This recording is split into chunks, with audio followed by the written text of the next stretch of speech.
Assalamualaikum warahmatullahi wabarakatuh. Bismillahirrahmanirrahim. Alhamdulillahi rabbil alamin. Wassalatu wassalamu ala ashrafil anbiya'i wal mursalin Sayyidina Muhammadin wa ala alihi wa ashabihi wa man tabi'ahu ila yaumiddin. Amma ba'du. Para pendengar yang saya muliakan, alhamdulillah, seperti biasa pada malam hari ini kita bisa bersua kembali dalam kajian rutin kita, yaitu kajian fikih, kajian kitab takrib, yang mana kajian ini pada hari raya Idul Adha kemarin libur 1 minggu, dan dalam kesempatan kita kali ini adalah kesempatan pertama kali setelah liburan pada hari raya Idul Adha. Alhamdulillah, dalam kajian kita yang lalu sebelum Idul Adha kita telah membahas mengenai puasa. Telah kita bahas mengenai hal-hal yang membatalkan puasa dan hal-hal yang mewajibkan kafarat atau mewajibkan fidyah dalam berpuasa. Dalam kajian kita kali ini kita telah sampai dalam pembahasan mengenai puasa sunnah, yang mana sebenarnya pembahasan ini telah kita singgung dalam kajian kita beberapa waktu yang lalu. Tapi tidak ada salahnya dalam kesempatan kita kali ini kita akan ulas secara ringkas mengenai salat sunnah, mengenai puasa sunnah.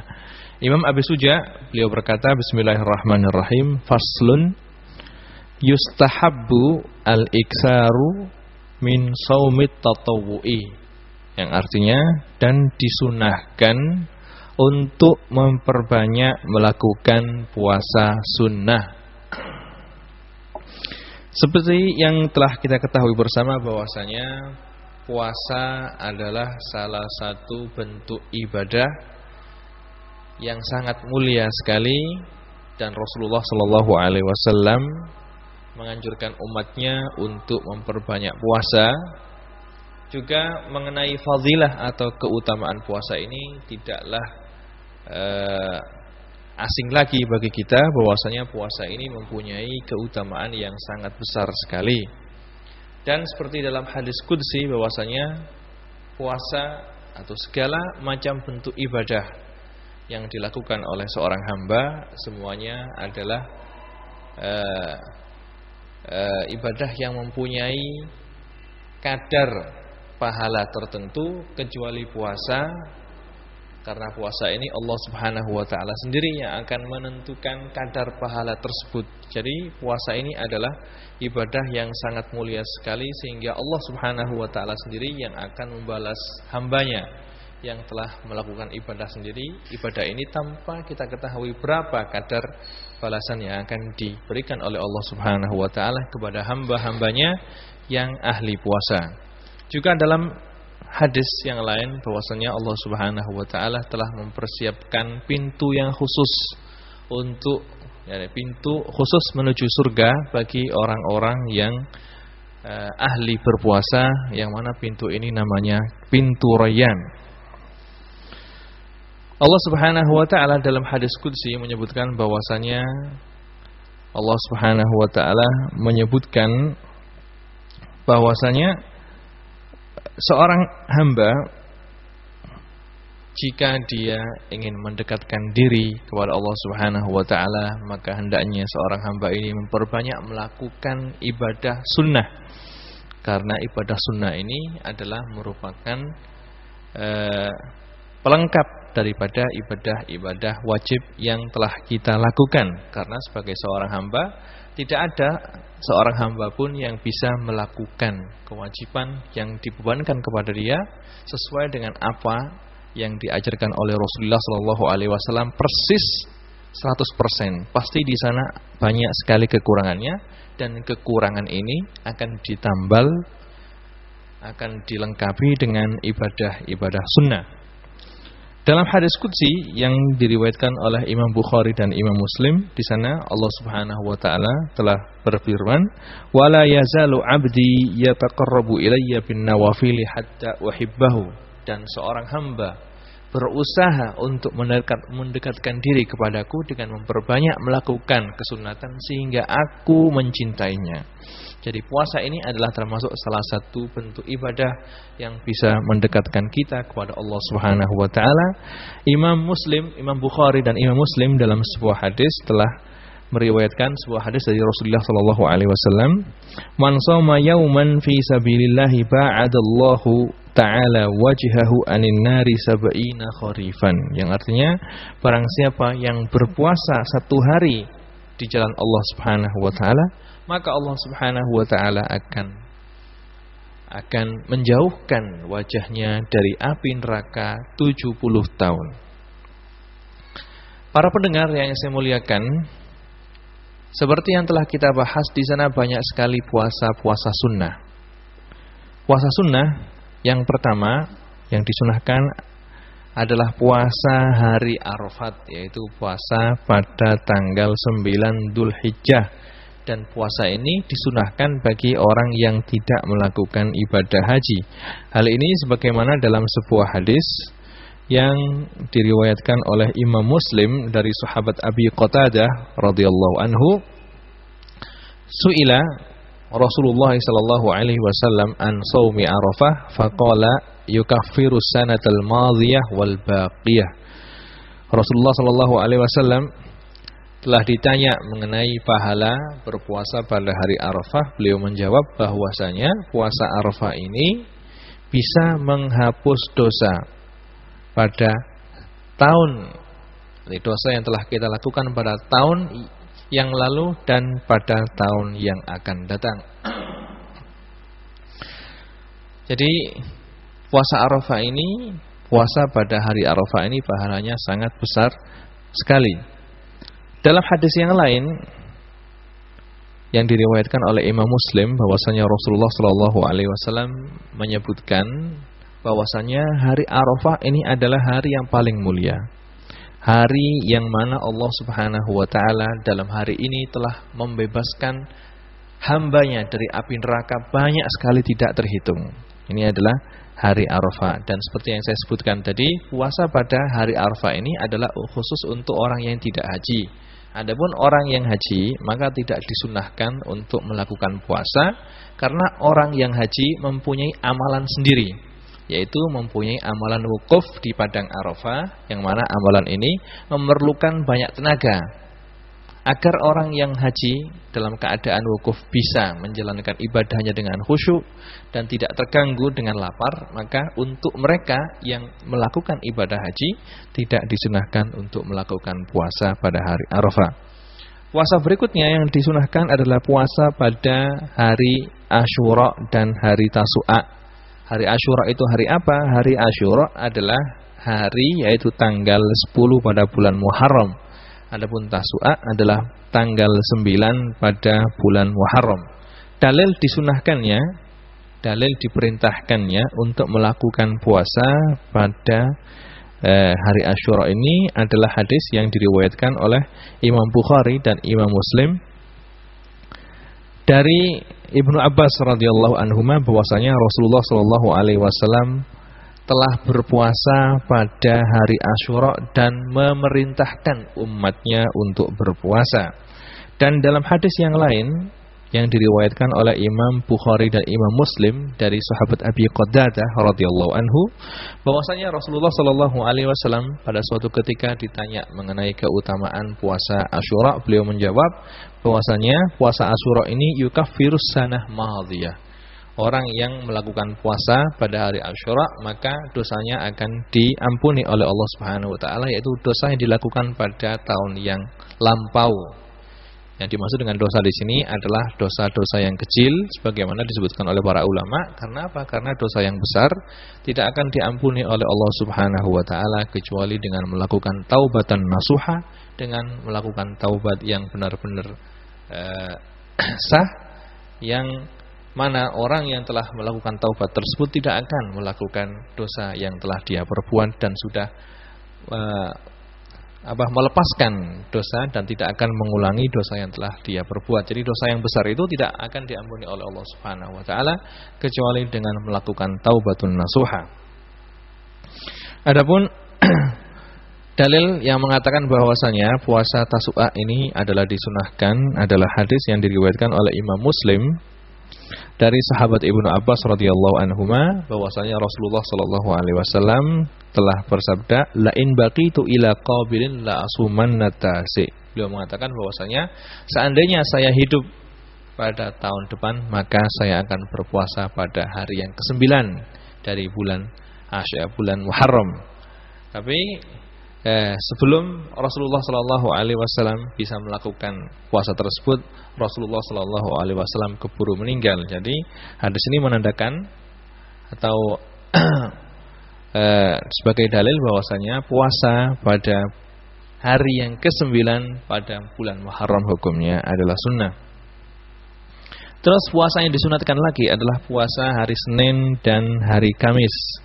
Hal ini sebagaimana diriwayatkan oleh Imam Tirmidzi dari Ummul Mukminin Aisyah radhiyallahu anha qalat kana Rasulullah sallallahu alaihi wasallam yataharra saumal Itsnaini wal Khamis, yang artinya bahwasanya Rasulullah sallallahu alaihi wasallam selalu berpuasa dan tidak meninggalkan puasa Senin dan puasa Kamis.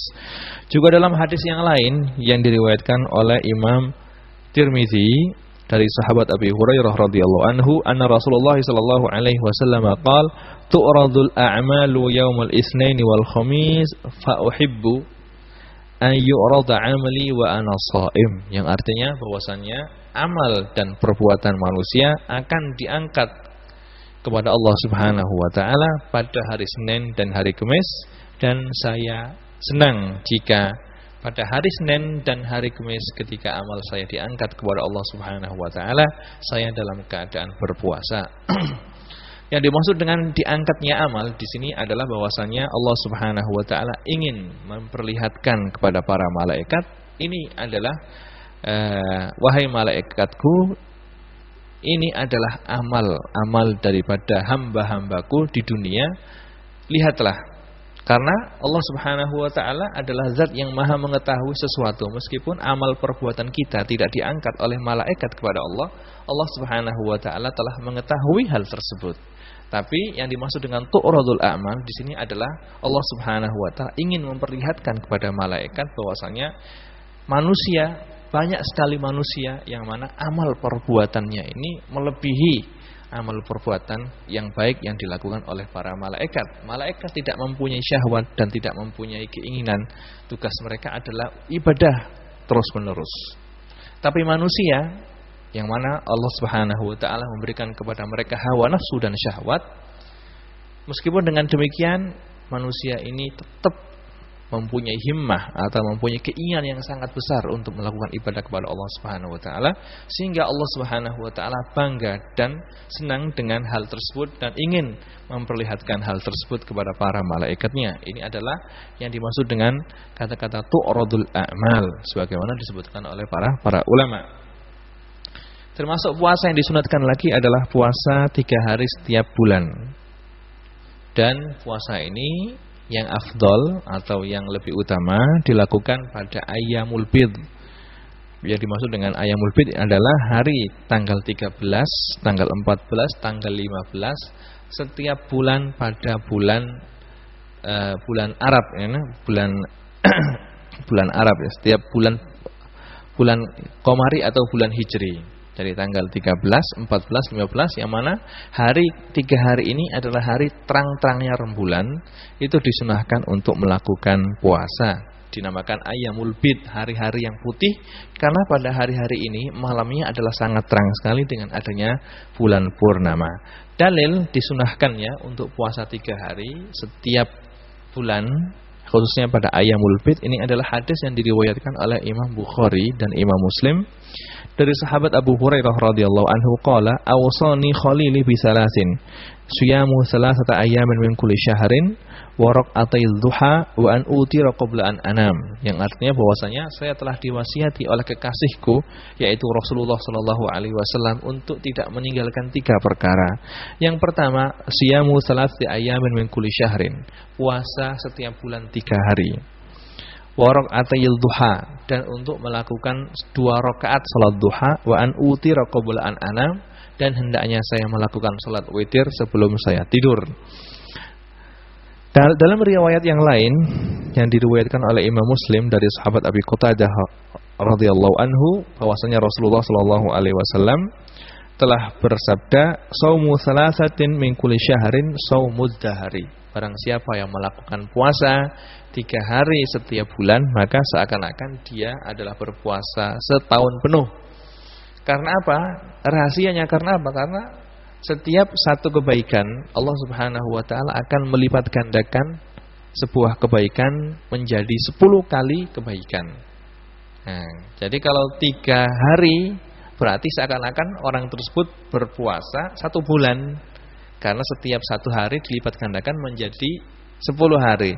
Maka kalau ada orang yang puasa setiap bulannya 3 hari, seakan-akan dia berpuasa selama 1 tahun penuh. Dan puasa 3 hari ini adalah yang baik adalah dilakukan pada tanggal 13, 14 dan 15 setiap bulannya, bulan Hijriyah. Sebagaimana dalam sebuah hadis yang diriwayatkan oleh sahabat Abu Dzar radhiyallahu anhu, qala Rasulullah sallallahu alaihi wasallam, "Idza sumta minasyahri salasan fasum 13 wa 14 wa 15." Jika kamu melakukan puasa 3 hari setiap bulannya, hendaknya puasa tersebut kamu lakukan pada tanggal 13, 14 dan pada tanggal 15. Nah, untuk bulan Dzulhijjah, karena bulan Dzulhijjah ini tanggal 13 adalah tanggal termasuk dalam hari tasyrik, dan telah kita ketahui bahwasanya puasa pada hari tasyrik hukumnya adalah haram, maka untuk bulan Dzulhijjah ini sunnahnya adalah melakukan puasa pada tanggal 14, 15, kemudian 16. Tanggal 16-nya ini sebagai ganti daripada tanggal 13, yang mana tanggal 13 ini masuk dalam hari tasyrik.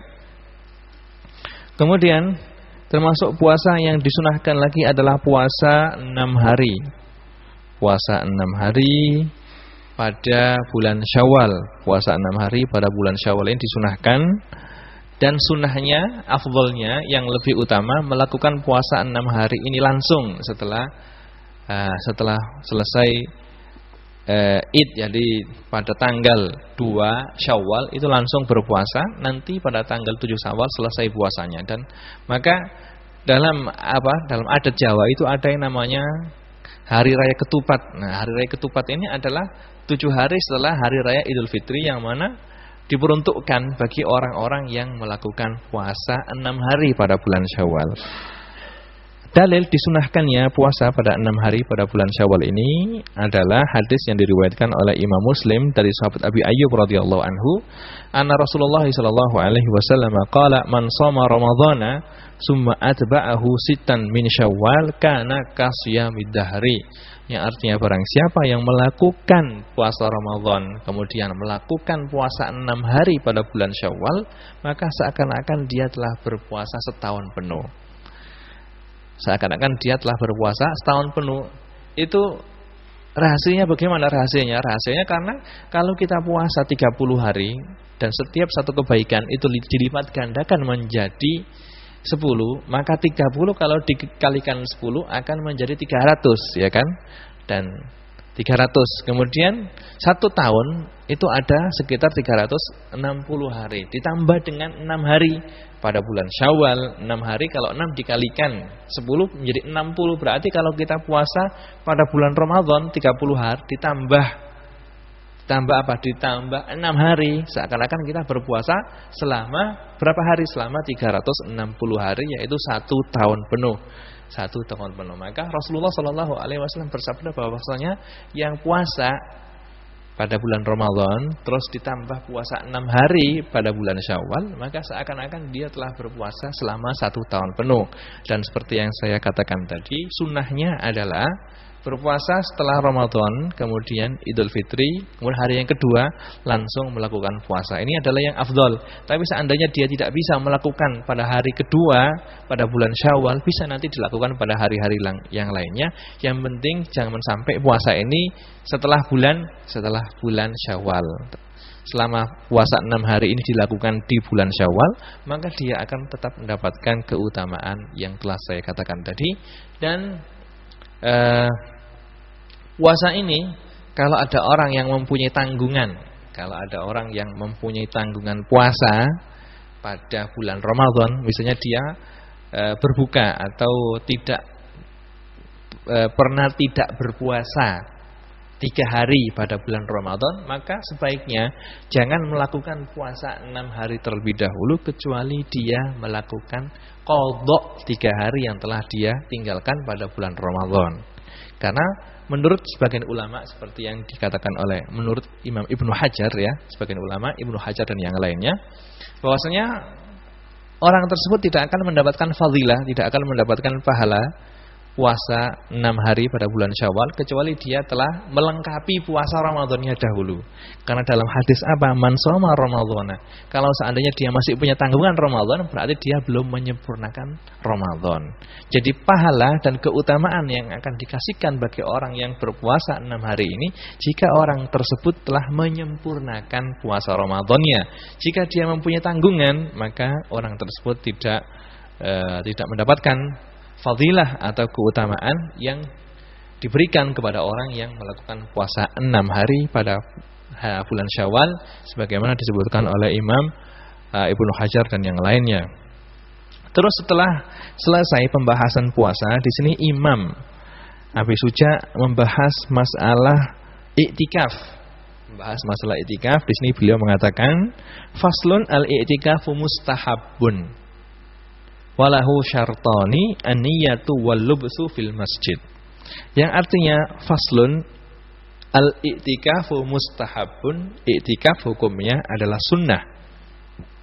Walahu syartani, dan i'tikaf ini mempunyai 2 syarat. An-niyatu, syarat yang pertama adalah niat. Wal lubsu fil masjid, syarat yang kedua adalah berdiam di dalam masjid. Intinya i'tikaf, kata-kata i'tikaf ini berasal dari madhi i'takafa ya'takifu i'tikafan, yang kalau kita lihat dari arti bahasa, artinya adalah berdiam diri atau menetapi sesuatu. Ini arti dalam segi bahasa. Menurut istilah, i'tikaf adalah al-lubsu fil masjid biniyatin makhsusah, yang artinya berdiam di dalam masjid dengan niat tertentu. Ini adalah i'tikaf. Dan i'tikaf ini adalah sebuah ibadah yang dianjurkan dan diperintahkan oleh Rasulullah SAW. Seperti dalam Al-Quran, Allah Subhanahu wa ta'ala telah berfirman, wala tubashiruhunna wa antum aakifuna fil masajid. Yang artinya wala tubashiruhunna, dan janganlah kamu mengumpuli istri-istri kamu, wa antum aakifuna fil masajid, sedangkan kamu dalam keadaan i'tikaf di dalam masjid. Dalam hadis yang diriwayatkan oleh Ummul Mukminin Aisyah radhiyallahu anha, seperti yang diriwayatkan oleh Imam Bukhari dan Imam Muslim, anna Nabiy sallallahu alaihi wasallam kana ya'takifu al-ashra al-awakhir min Ramadan, summa i'takafa azwajuhu min ba'dihi. Rasulullah sallallahu alaihi wasallam jika datang bulan Ramadan, maka beliau melakukan i'tikaf, khususnya pada 10 hari terakhir pada bulan Ramadan. Beliau Rasulullah sallallahu alaihi wasallam selalu melakukan i'tikaf pada hari-hari tersebut demi untuk mendapatkan Lailatul Qadar. Setelah beliau meninggal, para istri-istri beliau melakukan atau meneruskan amalan yang telah dilakukan oleh Rasulullah sallallahu alaihi wasallam. Dan perlu diketahui, i'tikaf ini adalah merupakan bentuk ibadah yang sudah lama ada, yang sudah ada pada nabi-nabi terdahulu. Pada nabi-nabi terdahulu sudah ada i'tikaf ini. Cuma i'tikaf dengan cara yang ada sekarang dengan berdiam diri di dalam masjid ini adalah khusus untuk umatnya Rasulullah sallallahu alaihi wasallam. Allah Subhanahu wa taala dalam Al-Qur'an surat Al-Baqarah ayat 125 telah berfirman, wa ahidna ila Ibrahim wa Ismaila an tahhira baitiya lit-taifina wal 'akifina war ruk'is sujud. Bahwasanya Allah Subhanahu wa taala telah memerintahkan kepada Nabi Ibrahim dan Nabi Ismail untuk membersihkan Baitullah Al-Haram untuk orang-orang yang melakukan tawaf dan orang-orang yang melakukan i'tikaf serta orang-orang yang melakukan rukuk dan orang-orang yang melakukan sujud. Berarti kalau kita tengok dari ayat ini bahwasanya ibadah i'tikaf ini telah ada semenjak zamannya Nabi Ibrahim dan Nabi Ismail alaihi wassalam. Tapi dengan kaifiyah atau dengan cara yang ada sekarang ini adalah khusus untuk umat Rasulullah sallallahu alaihi wasallam. Hikmah daripada disunahkannya i'tikaf ini adalah agar seorang hamba kita sebagai hamba, sebagai manusia selalu disibukkan dengan aktivitas kita setiap hari. Seorang manusia disibukkan dengan aktivitas mencari harta dan mencari nafkah. Sehingga kadang-kadang karena saking sibuknya kita tidak bisa konsentrasi penuh untuk beribadah menghadap Allah Subhanahu wa taala. Sehingga Allah Subhanahu wa taala memberikan kesempatan kepada umatnya, kepada hambanya untuk mengambil waktu sedikit dari waktu hamba tersebut untuk merenung, untuk mentelaah dan berzikir kepada Allah Subhanahu wa taala di dalam rumah Allah Subhanahu wa taala, yaitu masjid. Dan ini adalah hikmah daripada disyariatkannya atau diperintahkannya untuk melakukan iktikaf. Karena iktikaf itu apa yang kita lakukan dalam masjid? Kalau kita masuk ke dalam masjid untuk melakukan iktikaf, maka kita masuk ke dalam masjid melakukan sholat 2 rakaat, terus membaca Quran misalnya, atau membaca tasbih, konsentrasi penuh untuk melakukan ibadah kepada Allah Subhanahu wa taala, meninggalkan segala bentuk kreativitas kita setiap hari-harinya. Kita sempatkan diri kita untuk sejenak merenung dan melakukan ibadah kepada Allah Subhanahu wa taala dengan melakukan i'tikaf. Hukum i'tikaf ini sebenarnya adalah sunnah. Hukum i'tikaf ini adalah sunnah. I'tikaf sunnah untuk dilakukan pada setiap waktu. Tapi khusus pada bulan Ramadan, i'tikaf hukumnya menjadi sunnah muakkadah, sunnah yang sangat dianjurkan. I'tikaf ini juga hukumnya bisa berubah dari sunnah menjadi wajib jika seseorang nadar untuk melakukan i'tikaf. Jadi jika i'tikaf ini hukumnya sunnah dan hukumnya menjadi sunnah muakkadah, sangat diperintahkan khusus pada bulan Ramadan, itu semuanya demi untuk mendapatkan Lailatul Qadar. Baik. Kadang-kadang i'tikaf ini hukumnya menjadi wajib. Kapan? Kalau seseorang nadar untuk melakukan i'tikaf. Nadar untuk melakukan i'tikaf hukumnya menjadi apa? Hukumnya menjadi wajib. Dan kadang-kadang i'tikaf ini hukumnya bisa berubah menjadi haram. Kapan i'tikaf ini hukumnya menjadi haram? Menjadi haram jika seorang perempuan yang bersuami melakukan i'tikaf tanpa izin suaminya. Karena i'tikaf ini hukumnya adalah sunnah. Jangan sampai dengan melakukan kesunatan kita meninggalkan kewajiban yang wajib atas kita. Karena taat kepada suami itu suatu kewajiban, maka jika seseorang melakukan i'tikaf, seorang perempuan melakukan i'tikaf tanpa izin suaminya, maka i'tikaf tersebut hukumnya menjadi haram. Ini adalah hukum-hukum i'tikaf. I'tikaf sebagaimana yang disebutkan oleh Imam Abi Suja di sini mempunyai rukun-rukun dan mempunyai syarat-syarat. Rukunnya i'tikaf itu apa? Rukunnya i'tikaf itu ada 4. Yang pertama adalah lubthun, berdiam di dalam masjid. Yang kedua niyah. niat. Yang ketiga, mu'takif, orang yang beriktikaf. Yang keempat, mu'takaf fih, tempat yang dibuat iktikaf. 4 hal inilah yang menjadi rukunnya iktikaf. Setiap rukun mempunyai syarat-syarat yang tertentu. Rukun yang pertama adalah al-lubsu, berdiam di dalam masjid. Disyaratkan berdiam di dalam masjid ini adalah agar orang tersebut berdiam di dalam masjid yang mana diamnya tersebut bisa dikatakan lubsun. Jadi tidak cukup seandainya orang dikatakan iktikaf, orang masuk masjid langsung keluar, tapi harus duduk atau berdiam di masjid sebentar. Sekiranya diam tersebut sudah dikatakan orang berdiam, maka tidak cukup seperti yang saya katakan, masuk masjid niat iktikaf langsung keluar. Harus berdiam atau berhenti sejenak di dalam masjid, terus keluar, maka dia sudah mendapatkan pahala iktikaf. Adapun orang yang sekedar masuk terus keluar, maka tidak dikatakan iktikaf, karena iktikaf itu namanya adalah lubsun. Maka harus ada yang namanya lubsun, yaitu berdiam, meskipun berdiamnya sebentar, cukup sekedar untuk mendapatkan pahala daripada iktikaf. Syarat yang kedua, rukun yang kedua adalah niat. Rukun yang kedua adalah niat. Dan niat ini kapan? Niat ini harus dilakukan bersamaan ketika dia masuk.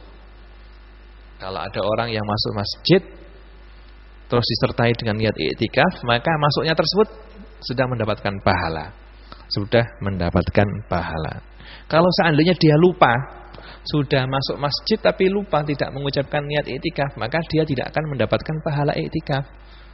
Seandainya saya misalnya masuk masjid, ketika masuk masjid lupa tidak niat iktikaf, maka keberadaan saya di dalam masjid tidak terhitung iktikaf dan tidak mendapatkan pahalanya iktikaf.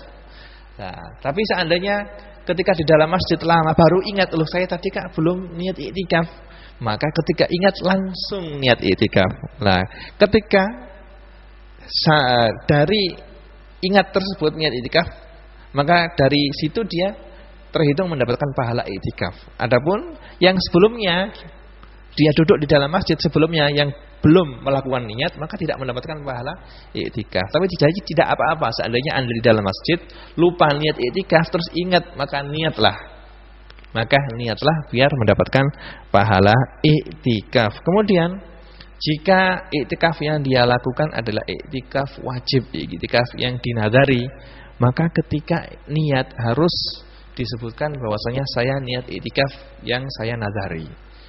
Karena seperti kalau salat yang dilakukan ini adalah salat wajib, maka di sana harus yang ada namanya niatul fardhiyah, niat kefarduan. Jadi kalau dia iktikafnya adalah iktikaf wajib, iktikaf yang dinadari, maka dalam niatnya harus mengatakan saya niat iktikaf yang saya nadari yang wajib. Adapun kalau iktikafnya itu adalah sekedar iktikaf yang hukumnya sunnah, tidak dinadari, maka cukup ketika masuk masjid langsung niat saya niat iktikaf. Ini adalah syaratnya niat, ya. Rukun yang kedua. Rukun yang ketiga adalah mu'takif, orang yang beriktikaf. Disyaratkan bagi orang yang beriktikaf ini beberapa syarat. Yang pertama al-Islam. Orang yang beriktikaf haruslah orang Islam. Jika ada orang kafir melakukan iktikaf, maka iktikafnya tidak sah. Dan orang kafir tidak boleh masuk masjid. Tidak boleh masuk masjid kecuali izin orang Islam terlebih dahulu. Tidak boleh orang yang bukan Islam masuk masjid kecuali atas izin orang Islam. Kalau orang Islam semuanya mengizini maka boleh masuk masjid, tapi kalau tidak diizini maka tidak boleh. Tidak boleh. Maka dan jangan sampai sebagai kita orang Islam memperbolehkan orang yang bukan Islam masuk masjid, karena tidak ada gunanya. Untuk apa mereka masuk masjid? Untuk apa mereka masuk masjid kalau tidak ada keperluannya? Kalau tidak ada keperluannya, sebaiknya kita tidak memperbolehkan orang lain untuk masuk masjid, karena masjid adalah tempat yang suci, yang dimuliakan, yang harus kita jaga dari segala bentuk hal yang mengotori masjid. Adapun orang yang tidak beragama Islam, mereka tidak tahu, tidak paham mengenai najis dan tidak najis, sehingga dikhawatirkan Kalau mereka masuk, mereka membawa najis dan membawa kotoran-kotoran lainnya.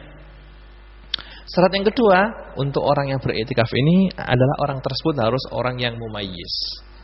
Mumayyiz itu apa? Seperti yang kita terangkan dalam kajian kita beberapa waktu yang lalu, mumayyiz adalah orang yang sudah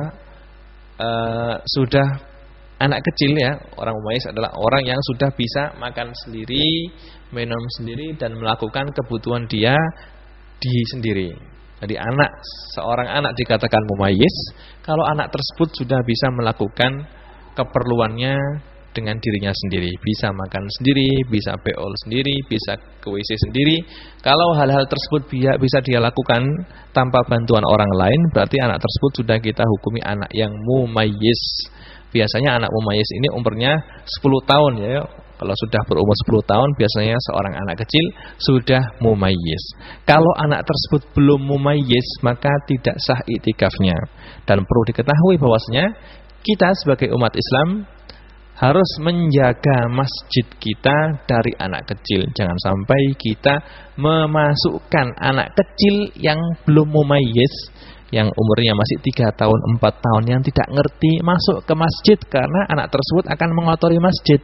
Karena anak tersebut belum mumayyiz, tidak bisa kita kasih tahu dan tidak bisa kita nasihati. Maka anak yang belum mumayyiz hendaknya dijauhkan dari masjid. Adapun anak yang sudah mumayyiz, sudah ngerti, umurnya sudah 11 tahun, 12 tahun, maka mereka boleh, bahkan mereka kita suruh untuk sering datang ke masjid untuk melakukan sholat jamaah, agar mereka nanti kalau sudah besar dan sudah balik, sudah terlatih untuk melakukan sholat berjamaah di dalam masjid dan melakukan ibadah-ibadah yang lainnya di dalam masjid. Syarat yang ketiga, bagi orang yang iktikaf, hendaknya orang tersebut suci dari janabat, dari haid dan dari nifas. Karena orang yang mempunyai janabat atau mempunyai haid dan nifas, mereka dilarang dan diharamkan untuk masuk masjid. Nah, maka orang yang boleh melakukan iktikaf adalah orang yang suci dari janabat, dari haid dan dari nifas. Begitu juga dari hal-hal yang mengotori masjid. Yang mengotori masjid karena apa? Karena masjid adalah tempat yang suci, yang harus kita jaga kebersihannya dan kita jaga kesuciannya. Kita harus menjaga masjid lebih dari menjaga rumah kita sendiri. Seandainya kita membersihkan rumah kita 2 hari sekali, 1 hari 2 kali, maka paling tidak kita membersihkan masjid kita 2 kali sehari. Jadi kita harus lebih menghormati masjid daripada menghormati rumah kita sendiri. Seandainya kita meletakkan sandal di tempat yang tidak layak di masjid, atau seandainya kita meletakkan sandal kita di tempat yang tidak layak, seandainya tempat tersebut adalah rumah kita tidak layak, maka jangan sampai hal tersebut kita lakukan di masjid. Karena kita seharusnya menghormati masjid lebih daripada menghormati rumah kita sendiri. Ini adalah syarat untuk orang yang diperbolehkan melakukan iktikaf. Adapun rukun yang keempat adalah al-mu'takafi, tempat iktikaf. Tempat iktikaf ini, jadi iktikaf ini tidak sah kecuali dilakukan di dalam masjid. Kecuali dilakukan di dalam masjid. Tidak sah iktikaf di musola. Tidak sah iktikaf di musola. Yang sah adalah iktikaf dilakukan di dalam masjid. Dan tidak disyaratkan masjidnya harus masjid jami', masjid yang dipakai untuk salat Jumat. Meskipun masjid tersebut masjid tidak untuk melakukan salat Jumat, sah iktikafnya. Cuma kalau ada orang yang iktikaf nadar misalnya, yang tatabu, orang iktikaf niat iktikaf lama di dalam masjid.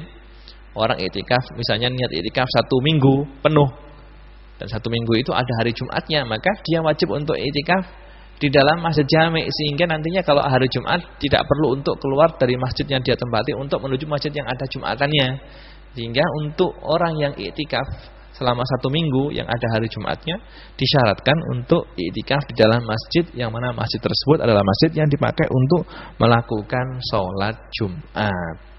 Adapun kalau ada orang yang iktikaf, misalnya nadar melakukan iktikaf di sebuah masjid tertentu, maka tidak wajib untuk melakukan iktikaf di masjid tersebut, kecuali kalau masjid tersebut adalah Masjidil Haram atau Masjid Nabawi atau Masjidil Aqsa. Jadi tidak ada perbedaan iktikaf di masjid A atau di masjid B, sama saja. Kecuali di tiga masjid ini. Kecuali di tiga masjid ini. Barang siapa yang niat nadar iktikaf di masjid A, maka dia boleh melakukan nadar iktikafnya tersebut di masjid B, boleh. Kecuali di tiga masjid ini. Kalau ada orang yang nadar iktikaf di Masjid Nabawi, maka dia tidak bisa melakukan iktikaf ini di masjid lain. Harus dilakukan di Masjid Nabawi atau di Masjid Mekah, Masjidil Haram. Nah, kalau ada orang yang nadar iktikaf melakukan iktikaf di Masjidil Aqsa, maka dia tidak bisa melakukan iktikaf ini di masjid lain kecuali di Masjid Aqsa itu sendiri, atau di Masjid Nabawi, atau di Masjidil Haram. Tapi kalau ada orang yang niat iktikaf nadar iktikaf di Masjidil Haram Mekah, maka iktikaf ini tidak bisa dilakukan kecuali di Masjidil Haram Mekah. Karena apa? Karena di antara masjid tiga ini, masjid yang paling utama adalah Masjidil Haram, kemudian Masjid Nabawi, kemudian Masjidil Aqsa. Kalau ada orang yang niat nadar iktikaf di Masjidil Aqsa, maka dia boleh mengganti iktikafnya di Masjid Nabawi atau di Masjidil Haram. Kalau ada orang yang niat iktikaf nadar iktikaf untuk melakukan iktikaf di Masjid Nabawi, maka iktikafnya ini boleh dia lakukan di Masjid Nabawi atau di Masjidil Haram. Tidak boleh diganti untuk iktikaf di Masjidil Aqsa, karena Masjid Nabawi lebih mulia daripada Masjidil Aqsa. Kalau ada orang yang nadar iktikaf di Masjidil Haram, maka iktikaf ini tidak bisa dilakukan kecuali di Masjidil Haram sendiri, karena Masjidil Haram adalah masjid yang paling mulia yang tidak bisa ditandingi oleh masjid-masjid lainnya. Kemudian setelah menerangkan syarat dan rukunnya iktikaf, di sini Imam Abi Suja menerangkan wala yakhruju al-mu'takifu minal i'tikaf al-mandur illa li hajatil insan au udrin min haidin au nifasin au maradin la yumkinul muqamu ma'ahu wa yabtulu bil wat'i. Yang artinya, dan tidak diperbolehkan bagi orang yang sedang i'tikaf untuk keluar dari masjid, untuk keluar dari i'tikaf yang dia nadari, kecuali karena ingin melakukan kebutuhan hajat insan seperti berak, kencing dan yang lainnya, au udrin, atau dia ada udur, min haidin seperti kena haid, au nifasin atau kena nifas, au maradin atau sakit, la yumkinul muqamu ma'ahu, yang mana sakit ini tidak mungkin berdiam di dalam masjid, wa ya betul bil wat'i, dan i'tikaf ini batal kalau orang yang i'tikaf tersebut melakukan senggama. Intinya,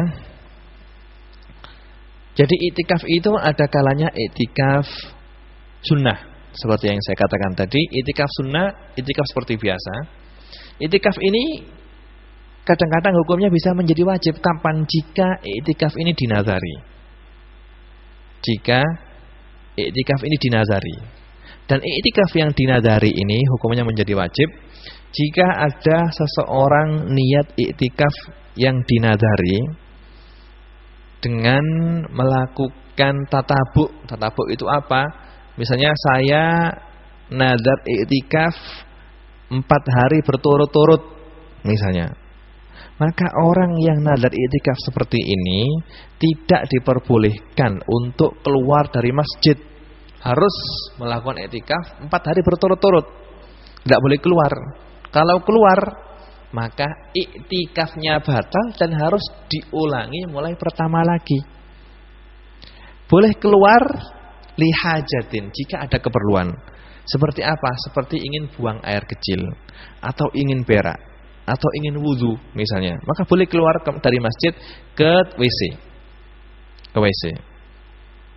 Atau ada udzur yang lainnya, seperti misalnya sakit, yang mana sakit ini mengharuskan dia keluar dari masjid. Misalnya dia kena penyakit mencret, sehingga kalau dia berdiam di masjid ditakutkan nanti masjidnya kena kotoran. Maka dalam hal seperti ini dia diperbolehkan untuk keluar dan iktikafnya tidak batal. Tapi kalau keluar dari iktikaf tanpa ada keperluan dan tanpa ada hajat, maka iktikafnya batal dan dia wajib untuk memulainya mulai pertama kembali.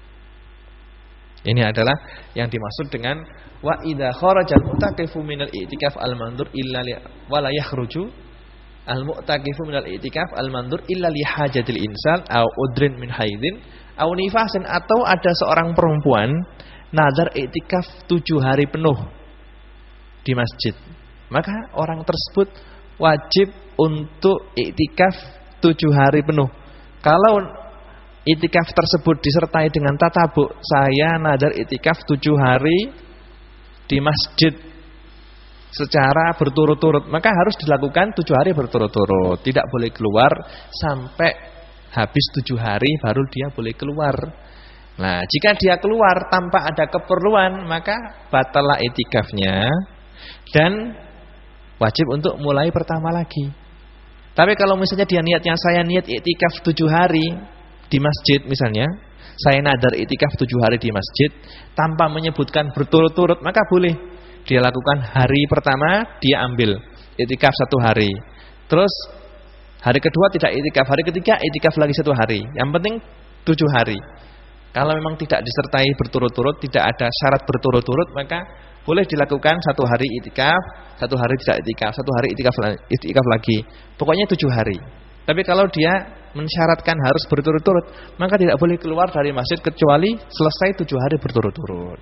Kalau seandainya keluar tanpa ada udzur, tanpa ada hajat, maka batalah i'tikafnya dan harus mengulangi dari awal kembali. Ini adalah yang dimaksud dengan wala yakhruju al-mu'taqifu minal i'tikaf al-mandur illa li hajatil insan. Begitu juga kalau ada orang yang niat i'tikaf, nadar i'tikaf, saya nadar i'tikaf misalnya 7 hari tanpa disyarati berturut-turut. Lah, misalnya 1 hari dia i'tikaf, maka jangan sampai sebelum selesai 1 hari keluar, harus disempurnakan 1 hari. Baru nanti kalau misalnya 1 hari sudah capek, untuk hari kedua saya lakukan pada hari yang lain bisa. Tapi sebelum habis 1 hari dia tidak boleh untuk keluar sebelum selesai 1 hari. Nah, ini ada kecuali kalau keluarnya tersebut ada keperluan dan ada hajat, maka diperbolehkan. Kalau keluarnya karena hajat, maka i'tikafnya tidak batal dan boleh untuk meneruskan kembali kalau sudah selesai hajatnya. Kalau sudah selesai hajatnya, misalnya dia keluar dari masjid untuk berak ke WC misalnya, maka kalau sudah selesai hajatnya, sudah berak, maka harus langsung kembali ke masjid.